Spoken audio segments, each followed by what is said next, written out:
अगर आप डीमार्ट शेयर में इन्वेस्टेड हो और सोच रहे हो कि शेयर को बेच दूं या फिर और होल्ड करूं, और अगर आप इन्वेस्ट करना चाहते हो, क्या है सही लेवल, आइए चार्ट पे डिस्कस करते हैं। So currently we are on one day time frame of a DMart, जहां पे हम देख सकते हैं आज के दिन गैप डाउन होने के बाद शेयर कंटिन्यू फॉल दे रहा है और ऑलमोस्ट अपने एक प्रीवियस सपोर्ट लेवल पे आ चुका है। यहाँ पे आप काफ़ी ज़्यादा कंफ्यूज होंगे किस कारण ये स्टॉक इतनी ज़्यादा बुरी तरह से गिर रहा है। तो आपको बता दूं, एक निगेटिव न्यूज़ है शेयर होल्डर्स के लिए, उसके बारे में हम आगे डिस्कस करेंगे। तो अगर आप पहले से होल्ड करके रखे हो तो आप यहाँ पे कंफ्यूज होंगे कि क्या करना चाहिए इतनी गिरावट के बाद। करंटली अभी स्टॉक अगर देखें तो अपने इस प्रीवियस कंसोलिडेशन जोन का एक सपोर्ट फॉर्मेशन किया है, इतनी बड़ी गैप डाउन ओपनिंग दी और उसके बाद कंटिन्यूसली फॉल कर दिया।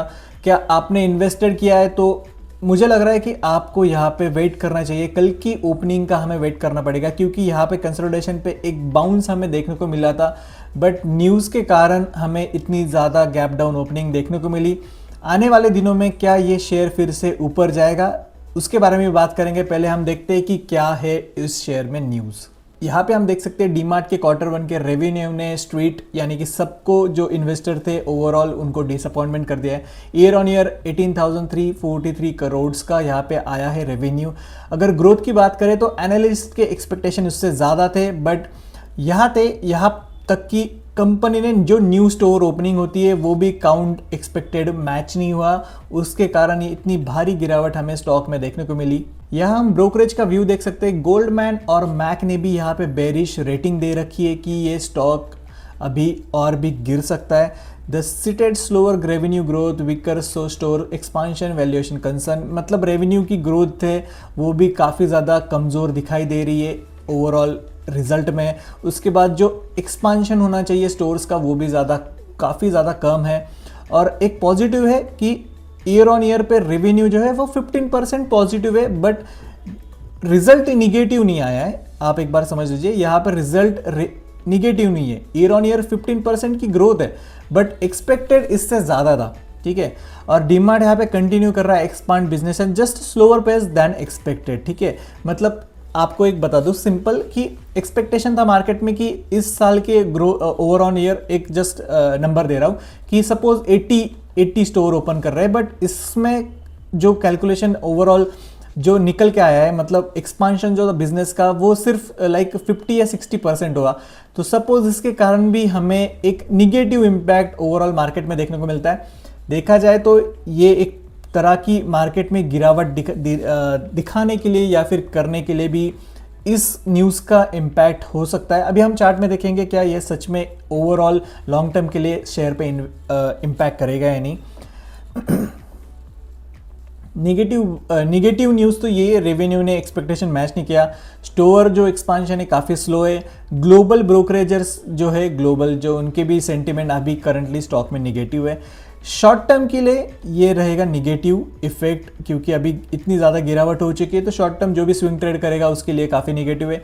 लॉन्ग टर्म के लिए न्यूट्रल है, पॉजिटिव है, क्योंकि डीमार्ट तो ग्रोथ कर रहा है। यहाँ पे हम देख सकते हैं 15% की रेवेन्यू है, और आने वाले क्वार्टर्स में अगर उन्होंने अपनी स्टोर एक्सपांशन बढ़ा दी, इंडिविजुअली क्या होता है, अभी इस साल उन्होंने सपोजली स्टोर एक्सपांशन बढ़ा दी, तो आने वाले क्वार्टर्स में उसका रेवेन्यू भी एडअप होता है ओवरऑल डीमार्ट में, तो उसके कारण एक निगेटिव न्यूज़ निकल के आती है। तो जैसे कि हमने न्यूज़ में देखा, तो न्यूज़ है क्वार्टर के रिजल्ट्स को लेकर, रिजल्ट पॉजिटिव है बट एक्सपेक्टेशन को मैच नहीं किया है। मार्केट ने और ज़्यादा एक्सपेक्टेशन किया था कि स्टोर्स की ओपनिंग जो उनका काउंट रहता है वो काफ़ी ज़्यादा रहना चाहिए था as a market expectation, but उसके कारण एक निगेटिव इम्पैक्ट ने लॉन्ग टर्म के लिए नहीं बट शॉर्ट टर्म के लिए हमें मार्केट में देखने को मिल रहा है। एक बार चार्ट पे जाके एनालिसिस करेंगे और फिर आपको मैं एक वेटिंग दूंगा कि आपको इसमें होल्ड करके रखना चाहिए, एवरेज बाइंग करनी चाहिए, या फिर आपको फ्रेश बाय करने के लिए अभी भी मौका है। यहाँ पे हम चार्ट पे देख सकते हैं कि अगर आप पहले से इन्वेस्टेड हो, या फिर मुझे लग रहा है कि बहुत सारे लोगों ने यहाँ पे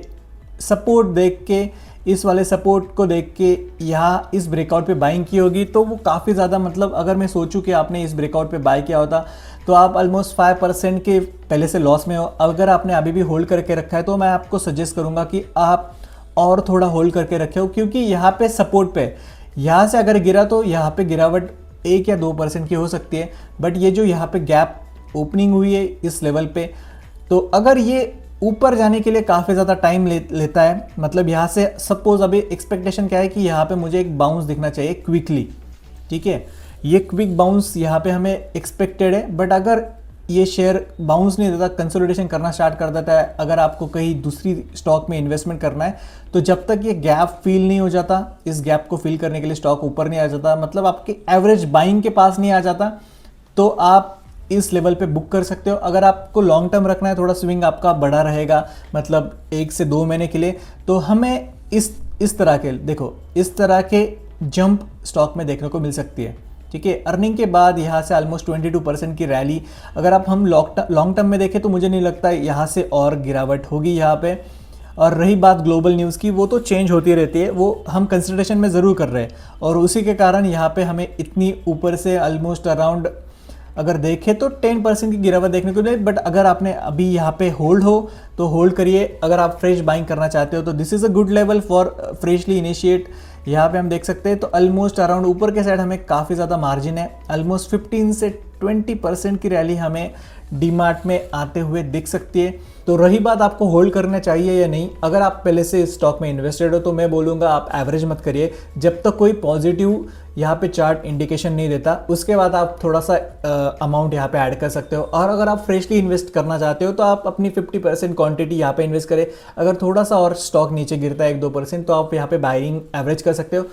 जो रिजल्ट्स है वो निगेटिव नहीं है, बट एक्सपेक्टेशन को मैच नहीं किया, ओवरऑल वो बढ़ाते जाएंगे अपने स्टोर्स, तो आने वाले क्वार्टर्स में हमें अच्छे रिजल्ट्स भी एक्सपेक्टेशन रहेंगे। तो यहाँ से हमें एक ऊपर के साइड, मेरा ओवरव्यू ऊपर के साइड रहेगा। आप मुझे कमेंट सेक्शन में बता सकते हो आपको क्या लगता है। और अगर आप TCS या फिर इन्फोसिस में इन्वेस्टेड हो या सोच रहे हो बाइंग करने का, तो आप यहाँ पे लिंक पे देख सकते हो, दोनों स्टॉक को हमने कवर किया है। मिलते हैं उन वीडियो में। Thank you so much for watching, bye.